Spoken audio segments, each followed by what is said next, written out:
pas itu dari kira perangkat saya hormati Bapak Hajar Yakin atau yang tanya wali dengan tidak hadir apakah karena beliau yang menolak yang tadi perhatian kami beliakan beliau harus di rumah serta oh makanya gara-gara Pak Raji yang hormat pimpinan Partai Politik peserta pemilu tahun 2014 Provinsi Aceh atau saksi dari Partai Politik 2014 yang kami hormati seluruh kepala dinas instansi terkait dan terhormat rekan-rekan komisioner KIP Aceh serta para sekretariat KIP Aceh yang kami hormati dan kami banggakan seluruh rekan-rekan media baik media cetak maupun elektronik yang hadir dalam rapat pleno kali ini. Hadirin hadirat para undangan yang saya muliakan yang tidak mungkin kami sebutkan satu persatu dengan memanjatkan puji dan syukur kehadirat Allah Subhanahu wa Ta'ala yang telah memberikan kesehatan dan kesempatan untuk kita semua dalam rangka mengikuti acara rapat pleno KIP Aceh tentang penetapan perolehan kursi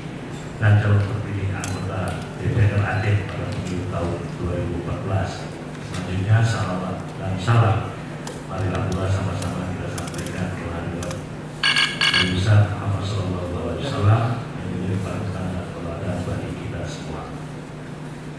Bapak Ibu, sidang rapat pleno yang kami hormati, pada hari ini kita akan menyaksikan bersama penetapan perolehan kursi dan calon terpilih anggota Dewan Perwakilan Rakyat Aceh pada pemilu tahun 2014.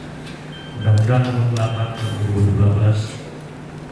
Undang-Undang Nomor 8 tahun 2012 tentang pemilihan umum anggota Dewan Perwakilan Rakyat, Dewan Perwakilan Daerah, Dewan Perwakilan Rakyat Daerah dan Pemilu Nomor 29 tahun 2013 sebagaimana diubah dengan PKPU Nomor 8 tahun 2014 sesuai dengan PKPU Nomor 21 tahun 2013 tentang perubahan ke-6 PKPU Nomor 07 tahun 2012 tentang tahapan program dan jadwal penyelenggaraan pemilu anggota DPR, DPD dan DPRD tahun 2014 sebagaimana telah beberapa kali diubah terakhir dengan PKPU Nomor 19 tahun 2013 bahwa jadwal penetapan perolehan kursi dan calon terpilih untuk anggota DPR Aceh atau DPRD Provinsi dan DPRD Kabupaten Kota oleh KPU Provinsi atau KIP Aceh dan KPU Kabupaten Kota atau KIP Kabupaten Kota dilaksanakan pada tanggal 11 sampai dengan 13 Mei tahun 2014. Bapak Ibu yang kami hormati dan kami muliakan, pemilihan umum merupakan mekanisme politik untuk mengganti kepemimpinan yang diikhtiarkan menggunakan kembali moralitas dan komitmen kerakyatan. Setelah melewati tahapan panjang yang dimulai sejak 9 Juni tahun 2012, KIP Aceh mengucapkan terima kasih kepada semua pihak terkait atas dukungan yang telah diberikan sehingga semua tahapan pemilu berjalan dengan sukses. Dan rekapitulasi dan penetapan hasil penghitungan suara tingkat nasional telah mulai ditetapkan.